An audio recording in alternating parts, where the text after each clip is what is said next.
Welcome back to the channel. ഇന്ന് എൻ്റെ അടുത്തുള്ളത് നമ്മുടെ 800 5 സ്പീഡ് തന്നെയാണ്. അപ്പോൾ ഈ ചാനൽ അപ്ലോഡ് ചെയ്ത ആദ്യത്തെ വീഡിയോ ആയിരുന്നു 800 5 സ്പീഡിൻ്റേത്. ആ ഒരു വീഡിയോയ്ക്ക് ഒത്തിരി റെസ്പോൺസും കിട്ടിയിട്ടുണ്ടായിരുന്നു. ആ ഒരു വീഡിയോ കാണാത്തവർക്ക് കാണണമെന്നുണ്ടെങ്കിൽ ലിങ്ക് ഞാൻ ഡിസ്ക്രിപ്ഷനിൽ കൊടുത്തേക്കാം. അതുപോലെ തന്നെ ആ ഒരു സ്പെസിഫിക് വീഡിയോയിൽ ബ്രേക്ക് ബൂസ്റ്ററുള്ള കാർ എങ്ങനെ മനസ്സിലാക്കാമെന്ന് കുറച്ച് പേര് ചോദിച്ചിട്ടുണ്ടായിരുന്നു.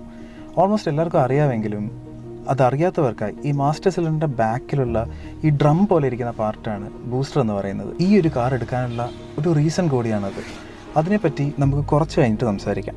ഒരു 800 എടുക്കാൻ പ്ലാൻ ചെയ്യുന്ന ഒരാൾക്ക് അത് 4 സ്പീഡ് ആയാലും 5 സ്പീഡ് ആയാലും അവർക്ക് ചിലപ്പോൾ ഈ ഒരു വീഡിയോ യൂസ്ഫുൾ ആയത്. അതുകൊണ്ടാണ് ഞാൻ ഇങ്ങനൊരു വീഡിയോ ചെയ്യാമെന്ന് വിചാരിച്ചത്. അപ്പോൾ ബാക്കി കാര്യങ്ങൾ നമുക്ക് ഡ്രൈവ് ചെയ്തുകൊണ്ട് സംസാരിക്കാം. ഓക്കെ, അപ്പോൾ ഈ ഒരു കാർ ഞാനിപ്പോൾ യൂസ് ചെയ്യാൻ തുടങ്ങിയിട്ട് ഏകദേശം 1 വർഷമായി. ഓൾമോസ്റ്റ് ഒരു 10,000 കിലോമീറ്റേഴ്സും ഓടിയിട്ടുണ്ട്. അപ്പോൾ ഈ ഒരു ടൈമിൽ വന്ന മെയിൻ്റനൻസും ടോട്ടൽ കോസ്റ്റുമാണ് ഈ വീഡിയോയിൽ ഡിസ്കസ് ചെയ്യുന്നത്. 800നെ പറ്റി കോമൺ ആയി കേൾക്കുന്ന ഒരു കാര്യമാണ് ഒരു ബൈക്ക് മെയിൻറ്റെയിൻ ചെയ്യുന്ന കോസ്റ്റ് ഒരു 800ന് മെയിൻറ്റെയിൻ ചെയ്യാനാവുള്ളൂ എന്നത്. ഒരു ബൈക്കിൻ്റെ എൻജിൻ ഫിക്സ് ചെയ്യുന്ന ഒരു എമൗണ്ട് മാത്രമേ ഒരു 800ൻ്റെ എൻജിൻ വർക്കിന് ആവുള്ളൂ എന്നതും എപ്പോഴും കേൾക്കുന്ന ഒരു കാര്യമാണ്. ഓക്കെ, ഇതിനെപ്പറ്റി സംസാരിക്കുന്നതിന് മുന്നേ ഞാൻ കുറച്ച് കാര്യങ്ങൾ അങ്ങോട്ട് പറയാം. ഒരു 5 സ്പീഡ് എടുക്കണമെന്ന് വിചാരിച്ചപ്പോൾ എനിക്ക് 2 കാര്യങ്ങളാണ് മനസ്സിലുണ്ടായിരുന്നത്. ഒന്ന്, അതിന് ബ്രേക്ക് ബൂസ്റ്റർ ഉണ്ടായിരിക്കണം. 2 എന്ന് പറയുന്നത് അത് വൈറ്റ് കളർ ആയിരിക്കണം എന്നായിരുന്നു. ഇത് 2 മാത്രമായിരുന്നു എൻ്റെ പ്രയോറിറ്റീസ്.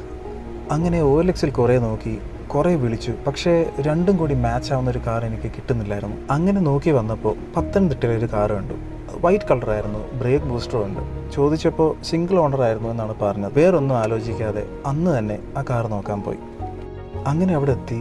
കാർ ഒരു പാർക്ക് ആൻഡ് സെയിലായിരുന്നു ഉള്ളത്. സിംഗിൾ ഓൺ കാർസും പാർക്ക് ആൻഡ് സെയിലിൽ വരുമല്ലോ.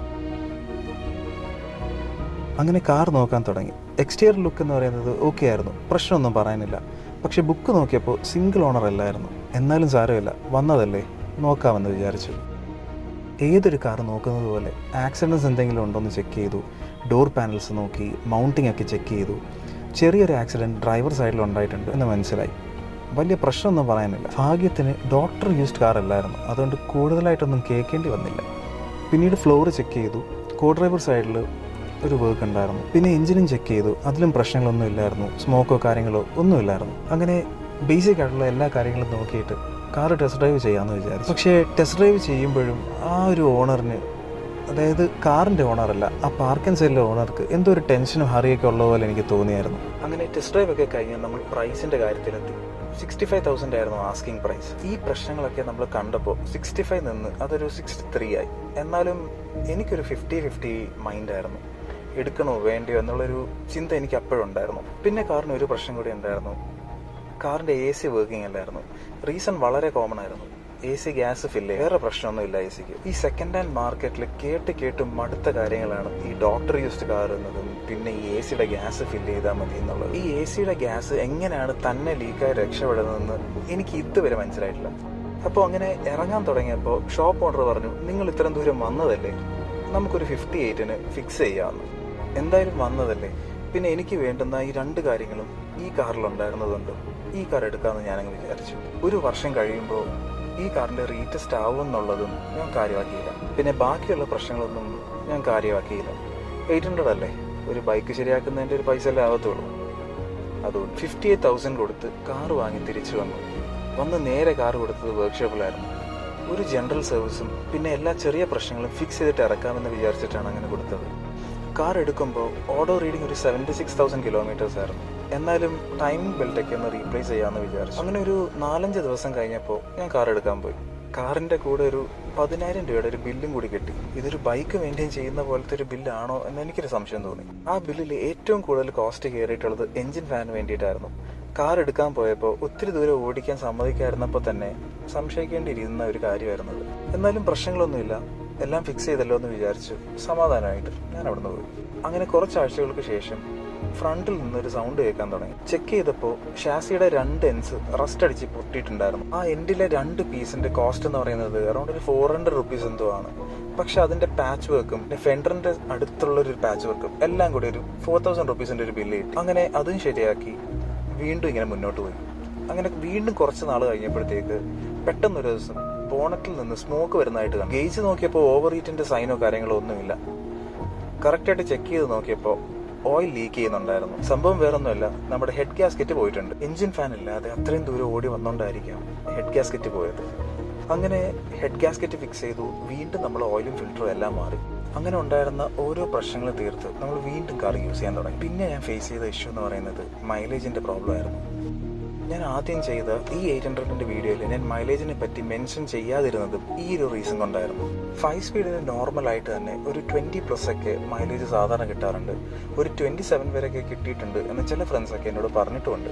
പക്ഷേ എനിക്ക് കിട്ടിക്കൊണ്ടിരുന്ന മൈലേജ് പറഞ്ഞു കഴിഞ്ഞാൽ ചിലപ്പോൾ നിങ്ങൾ വിശ്വസിക്കണമെന്നില്ല. അപ്രോക്സിമേറ്റ്ലി ഒരു 10-11 ഒക്കെ ആയിരുന്നു എനിക്ക് കിട്ടിക്കൊണ്ടിരുന്ന മൈലേജ് എന്ന് പറയുന്നത്. അങ്ങനെ ത്രോട്ടിൽ ബോഡിയും ഇഞ്ചക്ടേഴ്സും ഒക്കെ നോക്കി. പ്ലഗ്സ് ഒക്കെ പുതിയതായിരുന്നതുകൊണ്ട് അതിനെപ്പറ്റി നോക്കേണ്ട ആവശ്യമില്ലായിരുന്നു. ഒരു ഹൈഡ്ലിംഗ് ഇഷ്യൂ ഈ കാരണം ഉണ്ടായിരുന്നു. കുറച്ച് നാളുകളൊക്കെ ആയ കാസ് ഹൈ ആയിട്ട് നോർമൽ നിന്ന് ഐഡിൽ ആവുന്നുണ്ടെങ്കിൽ അത് ത്രോട്ടിൽ ബോഡിയിലുള്ള ഐഡ്ലിംഗ് മോട്ടർ സ്റ്റക്ക് ആവുന്നതുകൊണ്ടാണ്. അങ്ങനെ ആ ഒരു മോട്ടർ സോഴ്സ് ചെയ്തു. അത് സ്പേസിൽ നിന്നും കിട്ടാത്തതുകൊണ്ട് സ്ക്രാപ്പിൽ നിന്നുമായിരുന്നു എടുത്തത്. ബട്ട് സ്റ്റിൽ നമ്മുടെ മൈലേജ് ഇഷ്യൂ ഫിക്സ് ആയിട്ടില്ലായിരുന്നു. ഇത് മാത്രമല്ല, ഇലക്ട്രിക്കൽസ് ടോട്ടലി മിസ്റ്റപ്പ് ആയിരുന്നു. എൻജിൻ ഫാൻ ബൈപ്പാസ് ചെയ്ത് അത് ത്രൂ ഔട്ട് വർക്കിങ്ങുമായിരുന്നു. ആദ്യം ഞാൻ വിചാരിച്ചത് റിലേയുടെ പ്രോബ്ലം ആയിരിക്കും എന്നാണ്. പക്ഷെ നോക്കി വന്നപ്പോൾ അത് ഈസിയൻ ഇഷ്യൂ ആയിരുന്നു. അത് നോർമലായിട്ടുള്ള ഒരു ഇലക്ട്രിക്കൽ ഷോപ്പിൽ ഫിക്സ് ചെയ്യാൻ പറ്റാത്തൊരു പ്രോബ്ലം ആയിരുന്നു.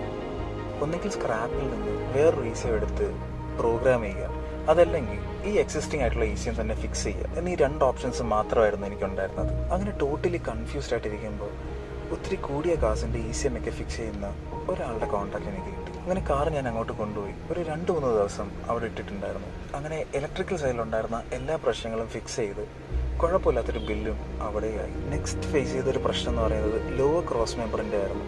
അതൊരു പ്രശ്നമൊന്നും പറയാനില്ല. ഒത്തിരി ഇയേഴ്സ് ആയിട്ടുള്ള കാസിൽ അത് വരുന്നതാണ്. ക്രോസിന് എന്തെങ്കിലും പൊട്ടലോ കാര്യങ്ങളോ എന്തെങ്കിലും വന്നാൽ അത് വെൽഡ് ചെയ്യാൻ നിൽക്കാതെ അത് റീപ്ലേസ് ചെയ്യുന്നതായിരിക്കും നല്ലത്. ഒത്തിരി കോസ്റ്റൊന്നും വരുന്നില്ല. പുതിയതിനൊരു 1000 റുപ്പീസോ 1100 ഏതാണ്ട് ആ ഒരു റേഞ്ചിൽ മാത്രമേ ഉള്ളൂ. ഇതിൽ ഞാൻ പറയാൻ വിട്ടുപോയത് പെയിൻറ്റിംഗ് വർക്ക്സിൻ്റെയും AC കണ്ടൻസർ റീപ്ലേസ് ചെയ്തതിൻ്റെയും കോസ്റ്റാണ്. പിന്നെ ഒരു കാര്യം പറയാനുള്ളത്, നിങ്ങളൊരു 800 അല്ലെങ്കിൽ ഒരു ഓട്ടോ യൂസ് ചെയ്യുന്നവരാണെങ്കിൽ AC ഇടുമ്പോൾ നിങ്ങൾക്ക് മൈലേജ് ഡ്രോപ്പ് എന്തെങ്കിലും ഫേസ് ചെയ്യുന്നുണ്ടെങ്കിൽ കുറേ ഇയേഴ്സായ കാറിൽ ചിലപ്പോൾ അങ്ങനത്തെ ഒരു ഇഷ്യൂ ഫേസ് ചെയ്യുന്നുണ്ടാകും. അങ്ങനത്തെ ഇഷ്യൂ ഫേസ് ചെയ്യുന്നുണ്ടെങ്കിൽ കണ്ടൻസറും AC ഫിൽറ്ററും ക്ലീൻ ചെയ്യുന്നതുകൊണ്ട് ആ ഒരു പ്രോബ്ലം സോൾവ് ചെയ്യാൻ പറ്റും. അപ്പോൾ ഇത്രയും കാര്യങ്ങളൊക്കെ ചെയ്ത് ഇതുവരെ ആയ ടോട്ടൽ കോസ്റ്റ് എന്ന് പറയുന്നത് 93,000 റുപ്പീസാണ്. ഇത്രയും കാര്യങ്ങൾ ഞാൻ പറഞ്ഞത് ആ ഒരു സെല്ലറിനെ കുറ്റപ്പെടുത്തേണ്ട കാര്യവുമില്ല. കാരണം ഇതിൻ്റെ ഫുൾ റെസ്പോൺസിബിലിറ്റി എനിക്ക് മാത്രമാണ്. ഒരു കാർ നോക്കി എടുക്കേണ്ടത് നമ്മുടെ മാത്രം റെസ്പോൺസിബിലിറ്റിയാണ്. അപ്പോൾ നിങ്ങളൊരു 4 സ്പീഡോ അല്ലെങ്കിൽ ഒരു 5 സ്പീഡോ 800 എടുക്കാൻ നോക്കുന്നുണ്ടെങ്കിൽ ഈ പറഞ്ഞ കാര്യങ്ങളൊക്കെ ശ്രദ്ധിക്കാൻ നിങ്ങൾക്ക് യൂസ്ഫുൾ ആവുമെന്ന് വിശ്വസിക്കുന്നു. അതുകൊണ്ടാണ് ഞാൻ ഇങ്ങനൊരു വീഡിയോ ചെയ്യാമെന്ന് വിചാരിച്ചത്. ഏതൊരു കാർ എടുക്കാൻ പോകുമ്പോഴും ടൈം എടുത്ത് എല്ലാ കാര്യങ്ങളും നോക്കി പറ്റാവുന്ന അത്രയും ഡ്രൈവ് ചെയ്ത് നോക്കാൻ ശ്രമിക്കുന്നതായിരിക്കും നല്ലത്. വളരെ നല്ല കണ്ടീഷനുള്ള 5 സ്പീഡ്സ് നമുക്ക് ഇപ്പോഴും സെക്കൻഡ് ഹാൻഡ് മാർക്കറ്റിൽ അവൈലബിൾ ആണ്. ഈ കാർ ഓണേഴ്സിനെ തന്നെ നമുക്ക് 2ആയി ക്ലാസിഫൈ ചെയ്യാം. ഒന്നെന്ന് പറയുന്നത് കാസിനെ ഒരു മീഡിയം ഓഫ് ട്രാൻസ്പോർട്ടായി കാണുന്ന ആളുകളാണ്. മറ്റൊന്നെന്ന് പറയുന്നത് കാർ ലവേഴ്സുമാണ്. അത് നമുക്ക് അവരോട് സംസാരിക്കുമ്പോൾ തന്നെ മനസ്സിലാകും.